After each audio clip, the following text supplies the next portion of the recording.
Why do airplane windows have that tiny hole? Next time you're flying, look closely at your window.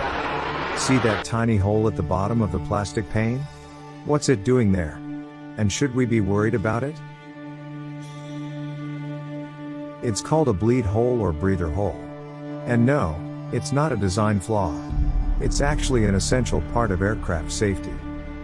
Airplane windows are made of 3 layers. The outer layer handles pressure, the middle is backup, and the inner one, where the hole is just for scratches and cabin contact.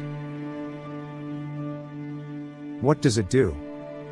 When a plane flies at 35,000 feet, outside air pressure drops drastically. The cabin is pressurized to keep passengers safe. The tiny hole helps balance pressure between the cabin and the middle pane, protecting the outer pane from stress. It also prevents window fogging by releasing trapped moisture between layers. So yes, that hole keeps your view clear and the window intact. Should we be concerned? Not at all. In fact, it's crucial. The tiny hole works quietly to equalize pressure and moisture. If it weren't there, condensation could block your view, or worse, stress could build on the wrong part of the window. So next time you fly and see that strange little hole, remember, it's not a mistake. It's a quiet hero of modern aviation. What other little details have you overlooked while traveling? Why does February have 29 days every 4 years? What's the point of a leap year, and what would happen if we didn't have it?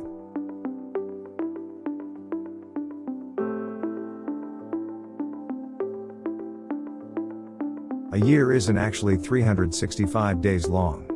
It's about 365.2422 days. That's roughly 365 days, 5 hours, 48 minutes, and 46 seconds. So if we didn't correct for that tiny difference, our calendar would slowly drift out of sync with the seasons. After 100 years, the calendar would be 24 days off. You'd be celebrating summer and snow. Leap years go all the way back to Julius Caesar, who introduced the Julian calendar in 45 BCE. He added an extra day every 4 years to fix the seasonal drift. But his system overcorrected, because 0.25 is not exactly 0.2422. Over time, it added too much time.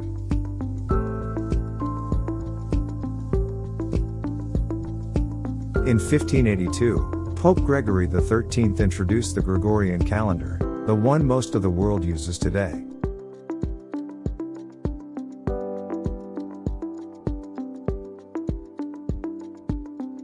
He fixed the drift by making this rule: a year is a leap year if it's divisible by 4.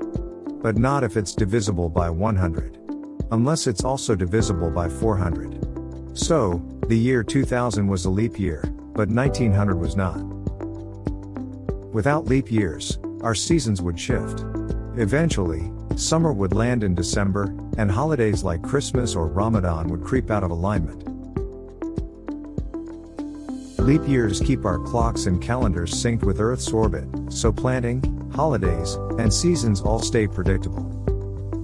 So next time someone says, "Why do we even have a leap year?" you can tell them, it keeps time from falling apart. Because when it comes to calendars, every extra quarter day counts. Have you ever wondered why your keyboard looks like this, QWERTY? Why not ABCDE? Who designed it this way? And was it really the best option? It all goes back to the 1870s. The QWERTY layout was invented by Christopher Latham Scholes, the man behind the first successful commercial typewriter. Early typewriters had a big problem. When people typed too fast, the metal arms would jam. So, Scholes created a layout to slow typists down, and separate commonly used letter pairs. QWERTY was patented and adopted by Remington, a famous gun and typewriter company. Their mass production made the layout the standard. By the time better alternatives came, like the Dvorak layout in the 1930s, QWERTY was already too widespread. Teaching and retraining millions just wasn't practical. Was it a good design? Not really. QWERTY wasn't designed for efficiency, It was made to solve a mechanical problem that no longer exists today. Modern layouts like Dvorak and Coleman aim to reduce finger movement and boost speed.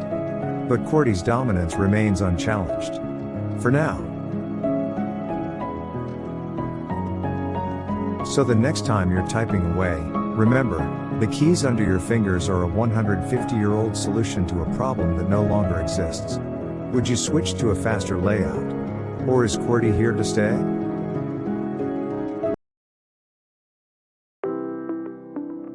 Have you ever felt a cat gently rumbling in your lap? That soothing sound is called purring. But why do cats purr? Is it happiness, healing, or something else entirely?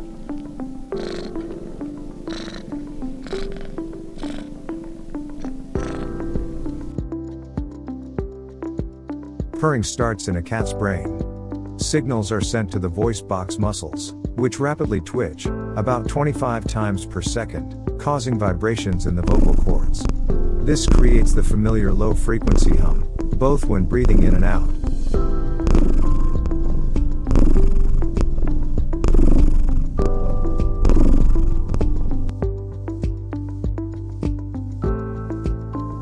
Why do cats purr?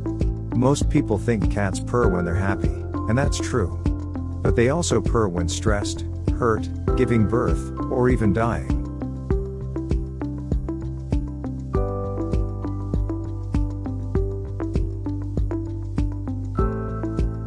Some scientists believe purring is a self-healing mechanism. The frequencies, between 25 to 150 Hz, are known to promote bone and tissue repair. It may also reduce pain and release calming endorphins.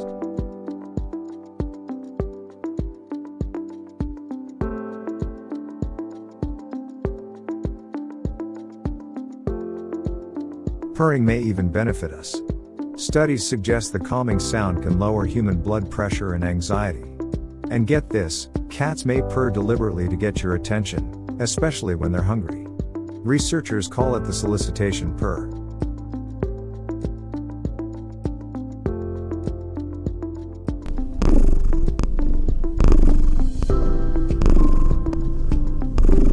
So next time your cat purrs, listen closely. It might be more than just love. It could be medicine, communication, or comfort. All wrapped up in a fuzzy package.